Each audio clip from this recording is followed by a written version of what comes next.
في القرآن المجيد والفرقان الحميد. أعوذ بالله السميع العليم من الشيطان الرجيم. بسم الله الرحمن الرحيم. ولا تهنوا ولا تحزنوا وأنتم الأعلون إن كنتم مؤمنين. إن يمسسكم قرح فقد مس القوم قرح مثله وتلك الأيام نداولها بين الناس وَلِيَعْلَمَ اللَّهُ الَّذِينَ آمَنُوا وَيَتَّخِذَ مِنكُمْ شُهَدَاءَ وَاللَّهُ لَا يُحِبُّ الظَّالِمِينَ وَلِيُمَحِّصَ اللَّهُ الَّذِينَ آمَنُوا وَيَمْحَقَ الْكَافِرِينَ. أَمْ حَسِبْتُمْ أَن تَدْخُلُوا الْجَنَّةَ وَلَمَّا يَعْلَمِ اللَّهُ الَّذِينَ جَاهَدُوا مِنكُمْ وَيَعْلَمَ الصَّابِرِينَ. اللہ تعالی مسلمانوں کو ہمیشہ ہی پرعزم، حوصلہ مند، جرت اور بہادری کے ساتھ رہنے کا حکم دیتا ہے، تلقین کرتا ہے. خوف زدہ، غموں کے مارے ہوئے، ڈرے ہوئے، سہمے ہوئے یہ مسلمان اللہ کو قبول نہیں ہے. بہادری والے، جرت والے، عزم والے، مایوس بندہ اللہ کو پسند نہیں ہے.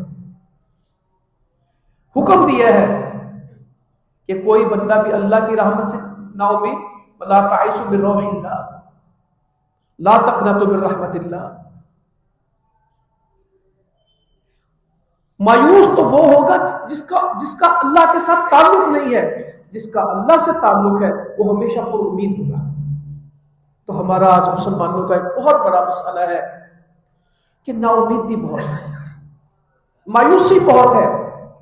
اللہ تعالیٰ کے وعدوں کو جاننے کے باوجود، پڑھنے کے باوجود دلوں میں ایمان نہیں ہے.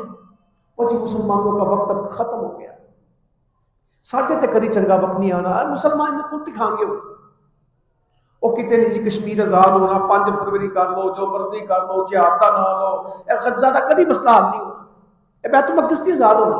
یہ سب مایوس لوگ ہیں. اور جی پاکستان میں کبھی اسلام نہیں آنا، جو مرضی کر لو، جماعتیں کام کریں، مولوی کام کریں، مدرسے کام کریں، مسجدیں کام کریں، اور اسلام نہیں اب آ سکتا، ختم ہو گیا. یہ سب مایوس لوگ ہیں. یہ سب وہ لوگ ہیں جو قرآن مجید کو پڑھتے ہیں مگر اس کو مانتے نہیں. یہ سب وہ لوگ ہیں جو نبی مکرم صلی اللہ علیہ وسلم کا کلمہ پڑھتے ہیں اور آپ کی احادیث کو پڑھتے ہیں مگر ان پہ یقین نہیں رکھتے. یہ جو نا والا طبقہ نا کہ کچھ نہیں ہونا، یہ سب وہ ہے جو اللہ اور اس کے رسول کے وعدوں کو جاننے کے باوجود مانتے نہیں. جتنا دین کو جاننا اہم ہے اس سے اہم کیا ہے؟ اس کو ماننا. جانتے تو بہت لوگ ہیں. مشرکین مکہ بھی قرآن سنتے تھے. قرآن مجید کے اوپر PhD آج یہودی عیسائی کرتے ہیں. مستشرقین، اسلام کے دشمن آج مسلمانوں سے زیادہ اسلام کو جانتے ہیں. منکرین حدیث اہل حدیثوں سے زیادہ حدیثیں پڑھتے ہیں، اہل سنت سے زیادہ حدیثیں پڑھتے ہیں منکرین حدیث.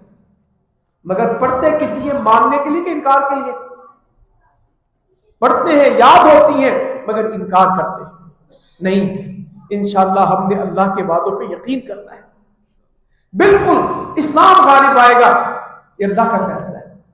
هو الذي ارسل رسوله بالهدى ودين الحق ليظهره على الدين كله ولو كره الكافرون. اللہ تو وہ ہے جس نے اپنے رسول کو بھیجا ہدایت کے ساتھ، سچے دین کے ساتھ، ليظهره على الدين كله، تاکہ سارے دینوں کے اوپر اسلام کو ظاہر کر دے، غالب کر دے. اس سے پیچھے کہا نا يريدون ليطفئوا نور الله بأفواههم واللہ متم نورہ ولو کرہ الکافرون. کافروں کا یہ ارادہ ہے کہ پھونکوں کے ساتھ اللہ کے نور کو ختم کر دے. یہ پھونکے مار مار کے، سازشیں کر کے اللہ کے دین کو ختم کر دے. واللہ متم نورہ، اور اللہ تعالیٰ اپنے نور کو پورا کرے گا. ولو کرہ الکافرون، چاہے کافروں کو ناپسند ہو، کوئی ان کی نیت نہ ہو، اللہ تعالیٰ کہتا ہم ضرور اس کام کو کریں گے ان کی ناپسندیدگی کے باوجود. واللہ متم نورہ، اللہ تعالیٰ اپنے نور کو پورا کرے گا۔ تو مسلمانوں، آج کے جمعے میں صرف اس بات کو ہم نے یاد دہانی کرنی ہے، اس کو دہرانا ہے کہ اللہ کا دین غالب آئے گا انشاءاللہ۔ ہم نے اس پہ ایمان بھی رکھنا ہے، اس کے لیے کوشش بھی کرنی ہے، نہ خود مایوس ہونا ہے، نہ کسی کو مایوس ہونے دینا ہے۔ اور مایوس لوگوں کو یا تو سمجھائیں یا ان کی بات سننا چھوڑ دیں، کیونکہ مایوس آدمی کی سب سے بڑی جو خرابی ہوتی ہے، جو بیماری اس کو ہوتی ہے، وہ چیچک کی طرح دوسرے کو لگا دیتا ہے۔ یہ مایوسی تعاون ہے، جو اس کو ملے گا اس کو بھی لگ جائے گی۔ مایوس آدمی سے بچیں۔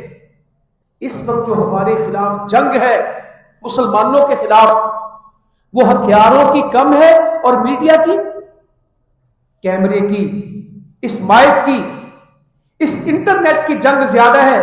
اور وہ جنگ جتنا کوئی سوشل میڈیا استعمال کرتا ہے، اس کی ہمت بڑھتی ہے، اس کا حوصلہ بڑھتا ہے، اس کی امید ترقی کرتی ہے، مایوسی میں جاتا ہے۔ آپ میڈیا میں چلے جائیں، سب مایوس، کسی کے وہ نہیں، کچھ نہیں، ختم ہو گیا، پاکستان سے بھی کچھ نہیں جی، اربا نے بھی کچھ نہیں کرنا، وہ کہتے ہیں کچھ ہونا ہے، سب اسی پہ لگے کہ کچھ نہیں ہونا۔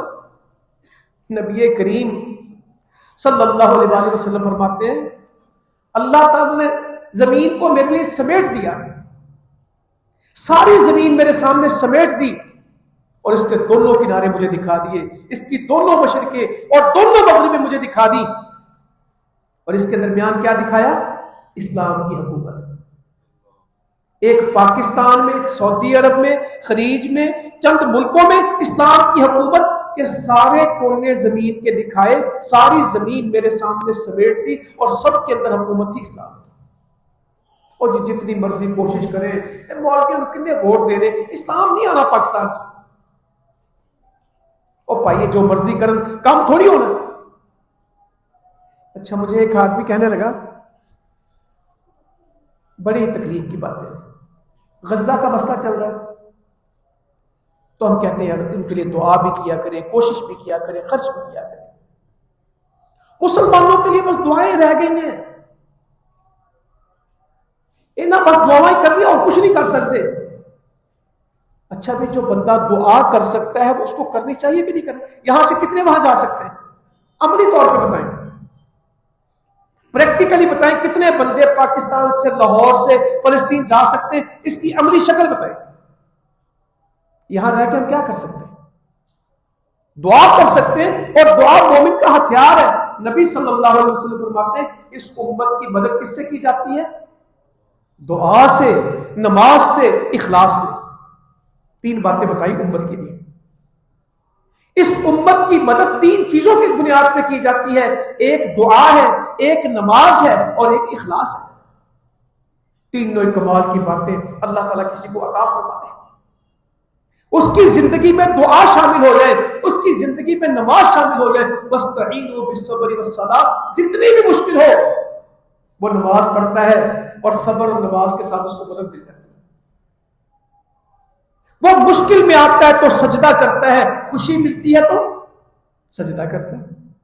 نبی کریم صلی اللہ علیہ وسلم کو مشکل آئی تب بھی سجدہ کیا، خوشی کی خبر ملی تو تب بھی سجدہ کیا۔ وہ اللہ کے سامنے جھکنے والا ہوتا ہے، کسی موقع پہ وہ اکڑتا نہیں، ہر حال میں اپنے اللہ کے سامنے گر جاتا ہے۔ فرمایا دونوں کونے مجھے دکھائے گئے، زمین سمیٹی، سب میں اسلام کی حکومت تھی، اور آئے گی انشاءاللہ۔ ہمارا بارہ ہے۔ میرے نبی فرماتے ہیں صلی اللہ علیہ وسلم، لمبی حدیثیں، کہ اس وقت تک قیامت قائم نہیں ہوگی جب تک دنیا میں دوبارہ خلافت قائم نہیں ہوگی۔ دنیا میں خلافت بھی آنی ہے۔ نبی مکرم صلی اللہ علیہ وسلم فرماتے ہیں جہاں تک سورج کی روشنی ہے وہاں تک اسلام آئے گا۔ سورج کی روشنی کہاں ہے؟ صرف انسان جہاں بستے ہیں وہاں سورج ہے، کہ جہاں انسان نہیں ہوتے وہاں بھی سورج ہے؟ دنیا میں 70% سمندر ہے، پانی ہے، 30% خشکی ہے، مگر سورج تو سمندروں پہ بھی آتا ہے۔ دنیا کا ایک پورا بر اعظم ہے جو برف سے ڈھکا ہے، اس میں انسان نہیں رہتے، سورج تو اس میں بھی آتا ہے۔ افریقہ کے جنگل ہیں، صحرا ہے، سورج اس میں بھی آتا ہے۔ مراد اس سے صرف انسانوں میں نہیں، جہاں جہاں سورج کی روشنی ہے وہاں تک اسلام آئے گا۔ دنیا کے ہر کچے گھر میں، دنیا کے ہر پکے گھر میں، کوئی خیمے میں رہتا ہے یا محل میں رہتا ہے، اسلام اس کے گھر میں داخل ہو کے رہے گا۔ خواہ کوئی عزت کے ساتھ قبول کرے، خواہ کوئی ذلت کے ساتھ قبول کرے، یہ میری باتیں نہیں ہیں، یہ نبی مکرم صلی اللہ علیہ وسلم کے ارشادات ہیں۔ مگر جس سے ملو، جس سے پوچھو، اور جی وقت گزر گیا، اب کون سا وقت آ، تو کچھ نہیں، انج ہاتھ بھی نہ لگا کرے تو کچھ نہیں، تو ایویں گل نہیں بھائی، ایویں کھپن دے ہونا کچھ بھی نہیں۔ میں اکثر لوگوں سے پوچھتا ہوں، ایک بندہ اسلام کے لیے بھاگ دوڑ کر رہا ہے، کوشش کر رہا ہے، صبح و شام اس نے اپنی زندگی لگائی ہوئی ہے، اور کہتا ہے میرا اللہ ضرور اسلام کو لے کے آئے گا، مسلمان ترقی کریں گے، اسلام کا نفاذ آئے گا، شریعت کا دور آئے گا، قرآن و سنت کے فیصلے ہوں گے، توحید کی روشنی ہوگی، سیرت سنت کی زندگی ہوگی، انشاءاللہ ایک ماحول اسلام کا آ جائے گا، عرب و عجم میں، شرق و غرب میں، شمال و جنوب میں اسلام کا نور مکمل ہوگا۔ میں اس کے لیے کوشش کر رہا ہوں انشاءاللہ۔ ایک یہ بندہ ہے، ایک بیٹھا تبصرے کرتا ہے، تنقید کرتا ہے، اور کہتا ہے کچھ نہ کرو، ہونا کچھ نہیں۔ قیامت میں دونوں میں سے بہتر کون رہے گا؟ ہے کون؟ معاشرے میں کون ہے؟ تنقید کرنے والے یا اصلاح کرنے والے؟ کرنے والوں کی حوصلہ شکنی کرنے والے یا ان کے کندھے سے کندھا ملانے والے؟ ہمارے ہاں دین کے کام کرنے والوں پہ تنقید، کل پرسوں پتہ نہیں کون کہہ رہا تھا دینی مدرسوں نے آج تک کیا دیا ہے، انہوں نے کیا کیا؟ اور میں نے کہا جتنا اسلام بچا ہے انہی مدارس کے ساتھ بچا ہے۔ آج بھی ہمارے جنازے، ہمارے نکاح، ہماری شادیاں، ہماری عیدیں، ہمارے جمعے، سارے یہ آنے والا رمضان، یہ حج سے پہلے سارا پروگرام انہی علماء کرام کی بدولت، اللہ کی توفیق سے جتنے کی اسلام کی شکل معاشرے میں موجود ہے ان مدارس کی وجہ سے، ان مساجد کی وجہ سے۔ یہ جتنے تراویح لوگوں نے پڑھانی ہے، اللہ خیر رکھے 10 دن رہ گئے ہیں، یہ سارے کہاں کے پڑھے ہوئے ہوں گے؟ دیا تو پھر انہوں نے بھی کچھ نہیں۔ جو جتنا زیادہ پڑھتا ہے، جس کے پاس جتنی زیادہ ڈگریاں ہیں، رشوت کا ریٹ، کرپشن کا لیول، سفارش کا لیول غریب میں زیادہ ہے یا پڑھے لکھے میں اور دولت مند میں زیادہ ہے؟ جو جتنا تعلیم یافتہ تکبر غریب میں زیادہ ہے یا جو جتنا زیادہ افسر بن گیا؟ اکڑتا کون ہے؟ توہین آمیز رویے کن کے ہیں؟ جنہوں نے بڑی بڑی، میں ان ڈگریوں کے خلاف نہیں ہوں، مگر معاشرے کے عکاس ہیں کہ جو جتنا بڑا چلا گیا، حق تو یہ تھا کہ اس میں عاجزی آتی، مگر عاجزی کی بجائے تکبر نمایا ہے، رعونت ہے، تکبر سے بھی بڑی بات رعونت ہے، تحقیر ہے، لوگوں کو کچھ نہ سمجھ۔ اور حدیث مبارکہ نبی کریم صلی اللہ علیہ وسلم فرماتے ہیں کسی شخص کے برا ہونے کے لیے کافی ہے کہ وہ اپنے بھائی کو کیا سمجھے؟ چھوٹا، حقیر، ایک ہی چیز ہے، یہ دیکھیے ایسی یار میں جتنے بیٹھا مینوں پتا ان بیچارے نے کی اوقات ہے۔ کسی شخص کے برا ہونے کے لیے کافی ہے کہ وہ اپنے بھائی کو کیا سمجھے؟ حقیر۔ اللہ کے واسطے قومیت سے نکل آؤ، میری قوم بڑی اور اس کی قوم چھوٹی۔ ہم جب دیہاتوں میں رہتے تھے اس میں تو بڑی مصیبت ہے نا، یہ گھر چودھریوں کے اور یہ فلانوں کے، میں تو یہ بھی نہیں کہتا، ویسے کہتے کام والوں کی عظمت، مگر دیہات میں چلے جائے تو کام والے۔ ہم نے اپنے معاشرے کے ساتھ ظلم کیا، تربیت نہیں کی، اور آج بھی جتنی تربیت کا چھوٹا موٹا کام ہے وہ اسی ممبر و محراب سے ہے، اسی مسجد مینار سے ہے۔ اللہ کے لیے اس کو مضبوط کریں، اور میں اپنے موضوع پر ہوں، اپنے حوصلوں کو بلند رکھیں، اللہ کی توفیق سے کمزوری نہ دکھائیں۔ ہمارے پاس تو اللہ کی نعمتیں، صرف ہم بندے بن جائیں، کمی کس چیز کی ہے؟ دنیا کے سارے بحری رستے ہمارے پاس ہیں، 7 بڑے واٹر ویز ہیں دنیا میں، بحری گزرگاہیں، وہ ساری کس کے پاس ہیں؟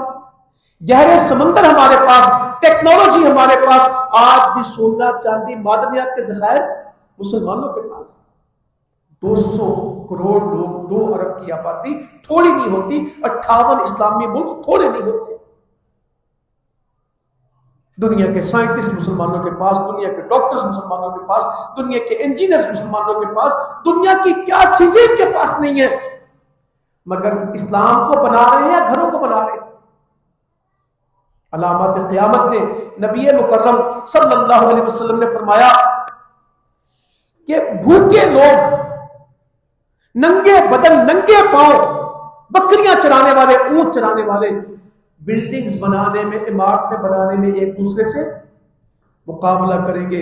ایک وقت تھا کہ یہ امت جنت بناتی تھی، اب دنیا میں جنت بناتی ہے، بنتا نہیں، کوئی کہتا ہے یہ گھر میرے جنت ہے، اور یہ دنیا میں جنت نہیں ہے، جنت آخرت میں ہے، میرا گھر جنت جیسا ہے، اس کی تو مثال ہی نہیں ہے۔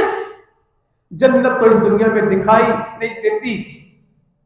ارباز کہتے ہیں رضی اللہ تعالیٰ، ارباز بن ساریہ رضی اللہ تعالیٰ عنہ فرماتے نبی کریم صلی اللہ علیہ وسلم ہمارے پاس آتے صفہ میں دعوت دیتا ہوں آپ کو صفہ کو ضرور پڑھا کریں۔ جو تنگی ان صفہ والوں نے دیکھی اور جو آزمائشوں کا دور نبی کریم صلی اللہ علیہ وآلہ وسلم کے گھر میں آیا، لاہور کے رہنے والوں، ہم تو ماشاءاللہ بہترین سے بہترین کھانے، ناشتے نہیں ختم ہوتے ہمارے، ناشتہ ختم ہوتا، دوپہر کا کھانا رات تک کھاتے، رات کا کھانا شروع کرو سویرے 4 بجے بھی رات کا کھانا کھا رہے ہوتے، ایک سے ایک نعمت ہے۔ اور نبی صلی اللہ علیہ وسلم فرماتے تھے سرکہ سالن ہے اور بہترین سالن ہے، سرکے کو سالن فرمایا۔ 2 مہینے گھر میں چولہا نہیں جلا۔ ابو ہریرہ کہتے ہیں رضی اللہ عنہ میں بے ہوش ہوتا تھا، لوگ کہتے تھے اس کو مرگی ہے، یہ مجنون ہے، میں مرگی سے بے ہوش نہیں ہوتا تھا، میں تو بھوک سے گرتا تھا، میں کنکریاں اپنے پیٹ پہ رکھتا تھا۔ بڑے بڑے واقعات ہیں صفہ والوں کو۔ ارباز کہتے ہیں رضی اللہ تعالیٰ عنہ نبی صلی اللہ علیہ وسلم ہمارے پاس آتے، ہمارے پاس معمولی سے کپڑے ہوتے تھے، ادھورے، نہ ان کی کوئی قیمت ہوتی تھی، نہ پورے آتے۔ صحابہ کہتے ہیں ہم گردن میں ایک چادر باندھتے تھے، سامنے سے اسے پکڑ کے رکھتے تھے، یہ نہیں تھا کہ ایک چادر کمر پہ باندھے احرام کی طرح، ایک کندھوں پہ ڈالے، ایک ہی گردن میں باندھتے تھے، لمبے روپ۔ 2 چادریں نہیں ہوتی تھی، ایک چادر۔ جس کا نکاح کیا تو اس نے کیا کہا میرے پاس کیا ہے؟ یہ ایک ہی چادر ہے۔ آپ نے فرمایا لوہے کا چھلا ہے تیرے پاس؟ کہتا لوہے کا چھلا بھی نہیں۔ جس کے گھر میں فاقے تھے، کل کائنات اس سے پوچھی تو کیا کہنے لگا، ایک کمبل ہے، آدھا نیچے لیتے آدھا اوپر، اور میرے گھر میں ایک پیالہ ہے، یہ کل میرا گھر ہے۔ آپ نے فرمایا وہ بھی لیا اور وہ بھی بیچ دیا، جتنا تھا وہ بھی بیچ دیا اور اس کی جگہ اس کو کلہاڑا دے دیا اور رسی دے دی۔ کیا ہوگا گھر میں ایک کمبل ایک پیالہ، جو کہے میرے گھر میں چھلا بھی نہیں ہے، لوہے کی ایک انگوٹھی بھی میرے پاس نہیں، ایک چادر ہے، یہ نکاح اس سے کر دے، میں پھاڑ کے اس کو دے دیتا ہوں آدھی، اور قرآن کی صورتوں کے اوپر اس کا نکاح کر دیا۔ مسلمانوں معاشرے میں کچھ نہیں تھا، فاقے تھے، بھوک تھے، دنیاوی ظاہری چیزیں نہیں تھی، ایمان بہت تھا، سامان نہیں تھا، ایمان تھا، دنیا نہیں تھی، آخرت تھی، حوصلے بہت تھے، کھجور کی ٹہنیوں سے فتح کر گئے، پیٹوں پہ پتھر باندھ کے روم و فارس کو للکار کے اللہ کی توفیق سے۔ آدھی صدی نہیں لگی تھی، 50 سال نہیں لگے تھے، بر اعظم فتح کر گئے تھے اللہ کی توفیق سے۔ کیا مصر، کیا شام، کیا یروشلم، یا فلسطین کے علاقے، کیا افریقہ، کیا چائنا اور کیا رشیا، اور بر صغیر کے دروازے ہم نے کھول دیے تھے آدھی صدی کے اندر، پوری صدی نہیں، آدھی صدی کے اندر۔ 99 لاکھ مربع میل پہ اسلام تھا، 99 لاکھ مربع میل پہ اسلام تھا، 22 لاکھ مربع میل تو سیدنا عمر فاروق اپنی زندگی میں پورا کر کے رضی اللہ تعالی عنہ۔ روزانہ 80 کلومیٹر اس علاقہ فتح ہوتا تھا، روزانہ 80 کلومیٹر ایوریج آتا ہے۔ ایک لشکر ادھر تھا، دوسرا ادھر تھا، ہم فاتحین تھے، دنیا ہمارے سامنے گر رہی تھی اور اسلام سر بلند ہو رہا تھا۔